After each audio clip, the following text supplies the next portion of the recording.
In today's video, I will show you how to deposit USDT on Tonkeeper wallet. For that, you need to open that particular exchange in which you have USDT and which you want to use in order to deposit your USDT on the Tonkeeper wallet.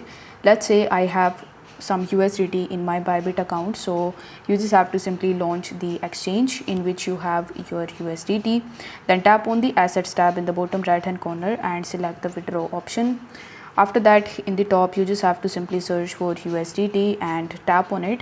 Now here you will be landed on the on-chain withdrawal page where it will ask you to provide the withdrawal address.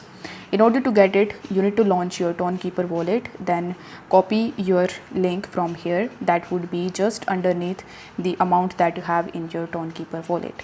After that, you just have to paste that address in this section. Then in the network, you need to make sure that the Ton network is selected.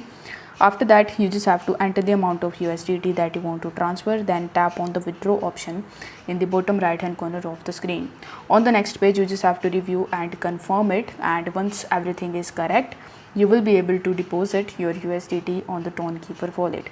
So thanks for watching this video. I'll see you next time.